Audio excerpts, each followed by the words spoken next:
Welcome again to the next episode of Outcomes. I'm your host, Barrett King, and with me today is Dani.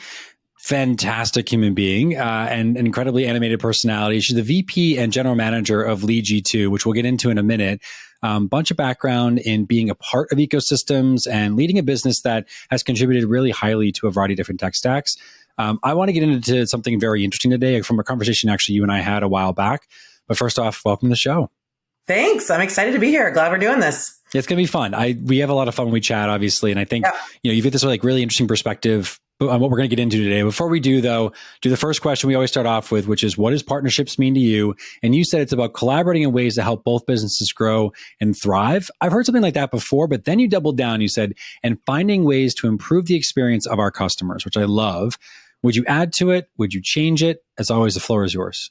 Yeah, I stand by my answer. I think what I would add is that we're actually going to talk about this today. That second piece, that is kind of where we're heading, is that I just really focus when we're looking at what are the most successful partnerships we have, what are the ones we want to be a part of, where are we going to invest our time and energy and money and resources.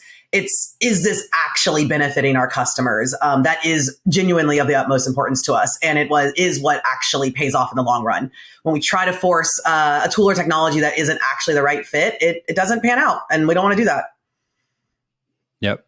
So let's quickly tell me what is Lead G2, just so folks have reference for what you all do there.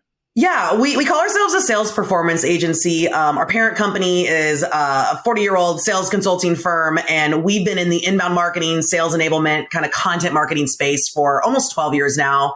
That's what we do. We're 100% remote. I've always been remote, and we're kind of proud of that. No, it's cool. I love that. No, it's super cool. And so obviously, it parlays into what we were talking about. So people get this, wrong is the wrong term. People misuse the word partnership quite a bit. And I've talked about it in the show quite a few times in terms of what is partnership truly about. And a lot of the conversation that I've recently been a part of in B2B SaaS is, I want to build a partner program because it's cool and it's trendy and it creates leverage, and sure, I get all that.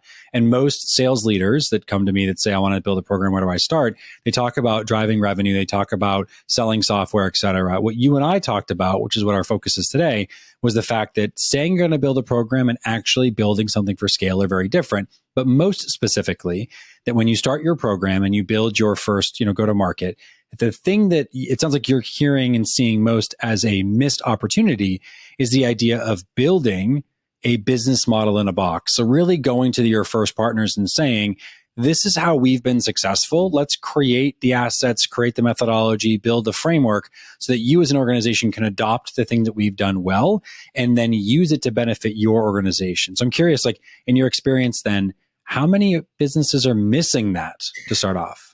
Yeah, I feel like a lot are. There's certainly some that are really getting it right, but in my experience, the companies that we've had interest in and explored, or even engaged in partner programs in, many of them I do feel like are missing the mark early on. They are, like you kind of said, like one of the early questions I often have when I'm kind of being asked to be part of something or kind of in that inquiry, is this the right platform or tool to potentially for our clients and for our business model, is, can you give us some examples? What does this look like? How do people sell this as an agency? And it's crazy to me how often folks don't have an answer to that. They're like, well, I've even had some say, well, some of our best partners actually don't even really do services around it. They're just resellers, and that's how we're starting. And it's like, I don't want to be a reseller, that's not a partner program. I get it. I can see there are some benefits to getting in something from the ground up. I get it. But I think there's way too much emphasis on that and not enough on how do we actually make this a legitimate, beneficial service offering for our clients, and that utilizes your platform in a way that is really effective.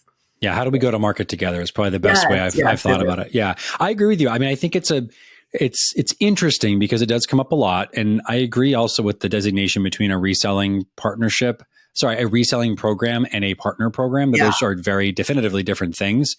In terms of let's create a short list together real quick, right? So if I'm a leader in any organization, I'm starting my program, it's Dave 7 or whatever, right? And I named it, maybe I'm really excited about that. And I've got some more specific partners that I want to go and pursue. And again, to be clear, it is a partner program that I want to develop. I want to work with agencies like yours to go to market together. What are the 5 to 10 things that you think I should be thinking through, building for, and touching on to get that going? Yeah. So let's see. I mean, and this is definitely not like in order. So Sure. some of the things that come to mind first is, we want to see case studies. Like I want to see examples, like give me, be able to show me, and not like case studies of your customers using your platform. I'm talking about agencies effectively, servicing their clients. What does that look like?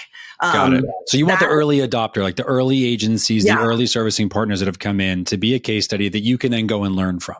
Yeah, exactly. Cool. And if that doesn't exist, then like come up with an example, right? Like paint the picture for us. I just think that's like the biggest one. Like paint the picture of what this could look like. Is that, I don't interrupt you, but totally is that revenue? But is that revenue though, specifically? Sorry to talk over you, but I want to be clear. Like, are we talking about you can make a bunch of money doing this, or is it, this is how you functionally work with our solution to help your customer? Honestly, I would say both. But I was thinking more functionally, but I would say both would be great. Yep. Yeah. No, that makes complete sense. Okay. You keep going. This is awesome. Yeah. I think having a key, so this is just beyond that of like having a clear, like internal kind of communication process or whatever. Like, how is this actually going to work? What can I expect? I want to see that stuff in writing, right? Like we've got so much going on and it's like, who are the people at your company that if I become a partner, what can I expect? Like, what kind of support am I going to have? Who do I go to for what? It's like, there's I won't get too detailed in what it is, but there is a platform that we were previously a partner for and loved everything about it. The actual tool and technology is great, but it was like we had 5 different contacts for everything. Like, okay, here's the billing, and this is who we talk to about our partner program, and this is like the marketing person if you want to be involved in co-marketing stuff. And it was just so hard to remember. And I remember even asking, like, can you break this down? And like, I think I even suggested like maybe it'd be great to just have like a one sheet that you give new partners with some of this information, and they're like, "That's a great idea," but they never did it. So that's another one that comes to mind is like just make this a little easier for us. Yeah, organization, comm structure. Yeah. It sounds like an understanding of who your points of contact are. I've heard that quite a bit actually. I've talked to a lot of folks that want to build a team around their first partners. It's the marketer, it's the salesperson, it's the services person. I agree with you that a single point of contact makes all the difference. Yeah. In particular, even if that person has their own team around them, right? So they, a pod structure, if you will, where they've got their own support mechanism is fine, but you have a clear communication path. I think that's vital. I'm already thinking about too, like, so we talked about the proof of concept, the use case component. We talked about the communication strategy.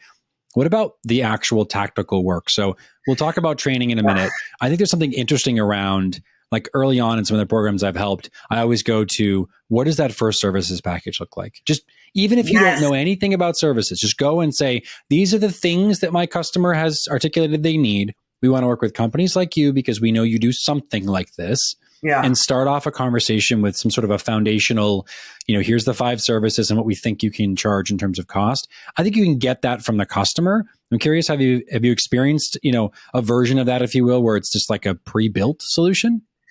Yeah.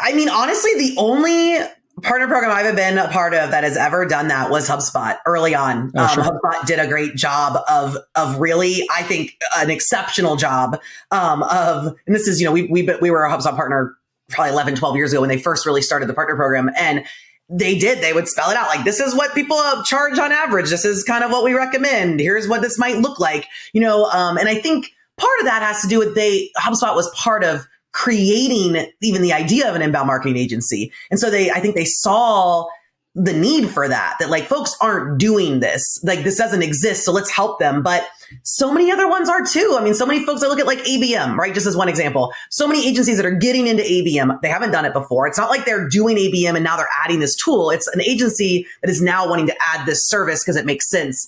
Help them, like show them. I love the idea of like, actually, here's 3 examples of how you can price this and the type of deliverables that might include.